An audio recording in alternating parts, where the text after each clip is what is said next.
நாளுக்கென்று தெரிந்து கொள்ளப்பட்ட திருமறை பகுதி. அது மத்தேயு எழுதின சுவிசேஷம் 6ஆம் அதிகாரம் வசனங்கள் 1-6 வசனங்கள் முடிய. மக்கள் பார்க்க வேண்டும் என்று அவர்கள் முன் உங்களுக்கு உங்கள் அறச்செயல்களை செய்யாதீர்கள். இதை குறித்து நீங்கள் எச்சரிக்கையாய் இருங்கள். இல்லை என்றால் உங்கள் விண்ணக தந்தையிடமிருந்து உங்களுக்கு கைமாறு கிடைக்காது. நீங்கள் தர்மம் செய்யும் போது உங்களை பற்றி தம்பட்டம் அடிக்காதீர்கள். வெளிவேடக்காரர் மக்கள் புகழ வேண்டும் என்று தொழுகை கூடங்களிலும் சந்துக்களிலும் நின்று அவ்வாறு செய்வார். அவர்கள் தங்களுக்குரிய கைமாறு பெற்றுவிட்டார்கள் என உறுதியாக உங்களுக்கு சொல்லுகிறேன். நீங்கள் தர்மம் செய்யும் போது உங்கள் வழக்கை செய்வது இடக்கைக்கு தெரியாதிருக்கட்டும். அப்பொழுது நீங்கள் செய்யும் தர்மம் மறைவாயிருக்கும். மறைவாய் உள்ளதை காணும் உங்கள் தந்தையும் உங்களுக்கு கைமாறு அளிப்பார். நீங்கள் இறைவனிடம் வேண்டும் பொழுது வெளிவேடக்காரரை போல் இருக்க வேண்டாம். அவர்கள் தொழுகை கூடங்களிலும் வீதியோரங்களிலும் நின்று கொண்டு மக்கள் பார்க்கும் வேண்டுமென இறைவேண்டல் செய்ய விரும்புகிறார்கள். அவர்கள் தங்களுக்குரிய கைமாறு பெற்றுவிட்டார்கள் என உறுதியாக உங்களுக்கு சொல்லுகிறேன். ஆனாலும் நீங்கள் இறைவனிடம் வேண்டும் பொழுது உங்கள் உள்ளறைக்கு சென்று கதவை அடைத்துக் கொண்டு மறைவாய் உள்ள உங்கள் தந்தையை நோக்கி வேண்டுங்கள். மறைவாய் உள்ளதை காணும் உங்கள் தந்தையும் உங்களுக்கு கைமாறு அளிப்பார் என்ற என்பதுவே. நம்முடைய பிதாவாகிய பராபரனிடமிருந்தும் இரட்சகராகிய இயேசு கிறிஸ்துவிடத்திலிருந்தும் உங்கள் அனைவருக்கும் கிருபையும் சமாதானம் உண்டாவதாக. ஆமென். நாம் கண்களை மூடி கடவுளை நோக்கி ஜெபம் செய்வோம். அன்பு நிறைந்த நல்ல ஆண்டவரே, மன மகிழ்ச்சியான காலை வேளைக்காக நன்றி செலுத்துகிறோம். கர்த்தாவே, இந்த நேரத்திலும் உங்களுடைய வார்த்தையை கேட்பதற்கான ஒரு ஸ்லாக்கியத்தை அடியார்களுக்கு நீர் தந்திருக்கிறேன். அதற்காக நன்றி செலுத்துகிறோம். தொடர்ந்து ஆண்டவரே, இந்த வார்த்தை எங்களுக்குள்ளே வாசம் செய்ய எங்களுக்கு கிருபை தாரும். எங்களை தாழ்த்தி இந்த கரத்தை ஒப்படைக்கும். நீரே பொறுப்பெடுத்துக் கொள்ளும் வழிநடத்தும் இயேசுவின் ஜெபிக்கிறோம் நல்ல பிதாவே. ஆமென். கிறிஸ்துவுக்குள் பிரியமானவர்களே, உங்கள் அனைவரையும் இந்த காணொலி மூலமாக சந்திப்பதிலே மிகுந்த மகிழ்ச்சி அடைகிறேன். கர்த்தர் உங்கள் எல்லோரையும் ஆசீர்வதிப்பாராக. குறிப்பாக இந்த நாளிலே இந்த நல் வாய்ப்பை ஏற்படுத்தி கொடுத்த கிறிஸ்தவ இளைஞர் இயக்கத்தின் பொதுச் செயலாளர் அன்பு ஆயர் மறை திரு ஜாஷுவா நிமலன் அவர்களுக்கு என்னுடைய நன்றியை நான் தெரிவித்துக் கொள்கிறேன். குறிப்பாக எங்களுடைய ஆலயத்தின் சார்பாக சென்றாம்பாளையம் குருசேகரன் எங்களுடைய ஆலயத்தின் சார்பாக நன்றியை நான் தெரிவித்துக் கொள்கிறேன். இன்றைக்கு நாம் வாசிக்க கேட்ட சுவிசேஷ பகுதி மத்தேயு 6ஆம் அதிகாரம் 1-6 வரை உள்ள பகுதியிலே 5வது வசனமும் 6வது வசனமும் நமக்கு ஒரு புதிய ஒரு அறைகூவலை விடுகிறது. ஜெபம் என்பது நம்முடைய வாழ்க்கையிலே ஒரு அங்கமாக இருக்கிறது. ஜெபம் என்பது நம்முடைய வாழ்க்கையிலே ஒரு முக்கியமானதாக இருக்கிறது. ஆங்கிலேய ஆசிரியர் ஒருத்தர் சொல்லுகிறார், ஜெபம் என்பது ஒரு தனிப்பட்ட மனிதனுடைய வாழ்க்கையிலே முக்கியமானதாகவும் மையமானதாகவும் இருக்கிறது என்று சொல்கிறார். நாம் நம்முடைய திருச்சபையிலும் ஜெபம் இல்லாமல் நம்முடைய வாழ்க்கை இல்லை, ஜெபம் இல்லாமல் நம்முடைய வாழ்வு இல்லை என்று நாம் நம் சிறு குழந்தையிலிருந்து பெரியோர் வரை எல்லோருமே ஜெபத்தினாலே தான் நாம் இருக்கிறோம். ஜெபம் சில நேரங்களிலே நம்மை தாங்கும், சில நேரங்களிலே நம்மை உயர்த்தும், சில நேரங்களிலே நம்மை ஆசீர்வதிக்கும், சில நேரங்களிலே நம்மளை பலப்படுத்தும். வேதம் சொல்லுகிறது, என்னை பலப்படுத்துகிற கிறிஸ்துவினாலே எல்லாவற்றையும் செய்ய எனக்கு பலனுண்டு என்று சொல்வது போல இன்றைக்கு நாம் வாசித்த இந்த பகுதி 5வது வசனத்தை நான் வாசிக்கிறேன். நீங்கள் கடவுளிடம் வேண்டும் பொழுது வெளிவேடக்காரரை போல் இருக்க வேண்டாம். அவர்கள் தொழுகை கூடங்களிலும் வீதி ஓரங்களிலும் நின்று கொண்டு மக்கள் பார்க்க வேண்டும் என்றே ஜெபம் செய்ய விரும்புகிறார்கள் என்று சொல்லுகிறது. அன்புக்குரியவர்களே, குறிப்பாக இந்த காலம் என்பது லெந்து காலம்.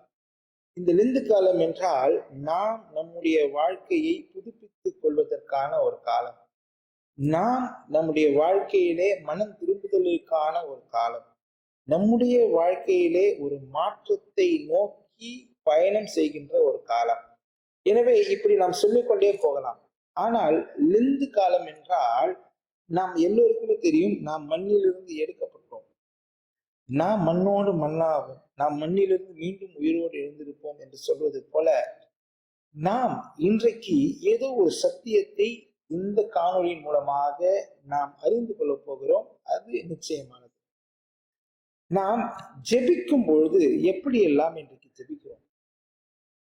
அநேகர் சொல்லுவார்கள், நாங்கள் 1 மணி நேரம் ஜெபிப்போம், நாங்கள் 2 மணி நேரம் ஜெபிப்போம், நாங்கள் 3 மணி நேரம் ஜெபிப்போம். சிலர் 5 நிமிடம் ஜெபிப்பார்கள், சிலர் 1 நிமிடம் ஜெபிப்பார்கள். நம்ம எல்லோருக்குமே தெரிந்த ஒரு ஜெபம், நாம் சிறு வயதில் இருக்கும் பொழுதிலிருந்து நமக்கு கற்று தந்த ஒரு ஜெபம், கர்த்தாவே சின்ன பிள்ளை நான், என்பலம் கொஞ்சமே, ரட்சிப்படைய ஆசைதான் என்ற ஜெபம் நம்ம எல்லோருக்குமே தெரிந்த ஒரு ஜெபம். இன்றைக்கு நம்முடைய ஜெபம் என்பது எப்படிப்பட்டதாக இருக்கிறது? குறிப்பாக இந்த லெந்து காலத்திலே நம்முடைய ஜெபம் இந்த வெளிவேடக்காரரை போல மற்றவர்கள் பார்க்க வேண்டும் என்று நாம் ஜெபிக்கின்ற நபர்களாக நாம் இருக்கிறோமா? இல்லை நம்முடைய வாழ்க்கையிலே ஒரு மாற்றத்தை தேடி நாம் ஜெபிக்கிறோமா? இல்லை நம்முடைய வாழ்க்கையிலே ஒரு மாற்றத்தை வேண்டி நாம் ஜெபிக்கிறோமா? இல்லை நான் மாற வேண்டும் என்று ஜெபிக்கிறோமா என்று நாம் சொல்லிக்கொண்டே போகலாம். ஆனால் இன்றைக்கு கடவுள் நமக்கு சொல்லுகின்ற ஒரு முக்கியமான காரியம் என்னவென்றால், சொல்லுகிறார், நீங்கள் கடவுளிடம் ஜெபிக்கும் பொழுது உங்களுடைய உள்ளறைக்குள் சென்று கதவை பூட்டிக் கொண்டு நீங்கள் ஜெபித்தால் வெளியரங்கமாக கடவுள் உங்களுக்கு பதிலளிப்பார் என்று சொல்லுகிறார். இன்றைக்கு நான் ஒரு சில குறிப்புகளை எடுத்து வைத்திருக்கிறேன். அதாவது நாம் ஏன் ஜெபிக்க வேண்டும், நாம் ஏன் ஜெபிக்க வேண்டும் என்று சொல்லும் பொழுது மார்க் 14ஆம் அதிகாரம் 38வது வசனத்துல சொல்லுகிறது, நமக்கு சோதனை வராமல் இருக்க நாம் ஜெபிக்க வேண்டும். 2வது 1 தீமோத்தேயு 2ஆம் அதிகாரம் 1-2 வசனத்தில் சொல்லுகிறது, கலகம் இல்லாமல் அமைதலை உருவாக்க நாம் ஜெபம் செய்ய வேண்டும்.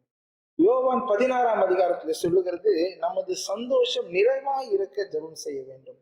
1 சாமுவேல் 1ஆம் அதிகாரத்தில் சொல்லுகிறது, என்னுடைய நிந்தைகள் நீங்க நாம் ஜெபிக்க வேண்டும். பிலிப்பியர் 4ஆம் அதிகாரம் 6வது வசனம் சொல்லுகிறது, இருதயத்திலே தேவ சமாதானம் இருக்க நாம் ஜெபிக்க வேண்டும்.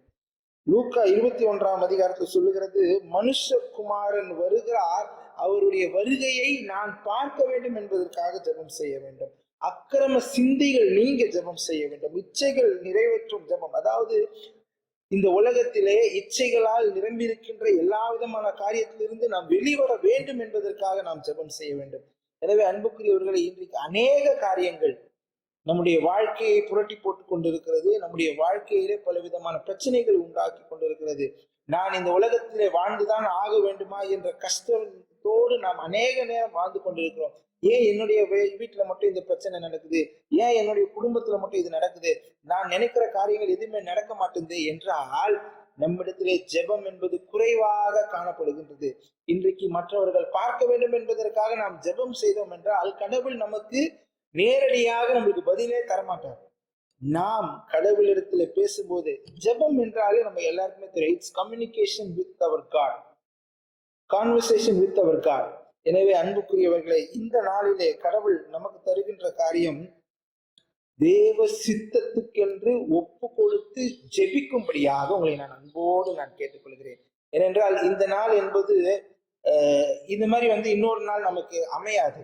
அப்போ அமைந்த இந்த நாள் கடவுளுக்காக ஒப்பு கொடுத்து, தேவ சித்தத்துக்கு ஒப்பு கொடுத்து, நம்மையும் நாம் கடவுளிடத்துல ஒப்பு கொடுத்து ஜெபிக்கும் போது கடவுள் நிச்சயமாக நம்மளுடைய ஜெபத்தை கேட்பார். அன்புக்குரியவர்களே, அந்த விசுவாசத்தோடு இந்த நாளை நாம் தொடங்குவோம். கர்த்தர் உங்களை ஆசீர்வதிப்பார். நம் கண்களை மூடி கடவுளை நோக்கி ஜெபம் செய்வோம். அன்பு நிறைந்த நல்ல கடவுளே, இந்த நேரத்துக்காக நன்றி செலுத்துகிறோம். ஆண்டவரே, இந்த காலை வேளையிலும் சுவாமி, நாங்கள் இந்த சத்தியத்தை கேட்டு ஆண்டவரே, எங்களுடைய உலகத்துக்குள்ளாக போகும்போது நீர் எங்களோடு இருந்து எங்களை ஆசிரியர், எங்களை தாழ்த்துடைய கரத்துல ஒப்படைக்கிறோம். நீரே பொறுப்பேற்றுக் கொள்ளும், வழிநடத்தும். இயேசு மூலம் ஜெபிக்கிறோம் நல்ல பிதாவே, ஆமேன். கர்த்தருடைய ஜெபத்தை சொல்வோம். பரமண்டங்களில் இருக்கிற எங்கள் பிதாவே, உடைய நாமம் பரிசுத்தப்படுவதாக, உடைய ராஜ்யம் வருவதாக, உடைய சித்தம் பரமண்டத்திலே செய்யப்படுகிறது போல பூமியிலும் செய்யப்படுவதாக. அன்று வேண்டிய ஆகாரத்தை இன்று எங்களுக்கு தாரும், எங்கள் கடனாளிகளுக்கு நாங்கள் மன்னிக்கிறது போல நீர் எங்கள் பாவக்கடன்களை எங்களுக்கு மன்னியும், எங்களை சோதனைக்கு பண்ணாமல் தீமையிலிருந்து ரட்சித்தரும். ராஜ்யமும் வல்லமையும் மகிமையும் என்றென்றைக்கும் உடையவர்களே சுவாமி, ஆமென். நம்முடைய ஆண்டவராக இயேசு கிறிஸ்துவின் கிருபையும் கடவுளின் அன்பு பரிசுத்தாவின் ஐக்கியம் பாதுகாப்பும் மீண்டும் சதா காலங்கள் நம் அனைவரோடும் இருப்பதாக. ஆமென்.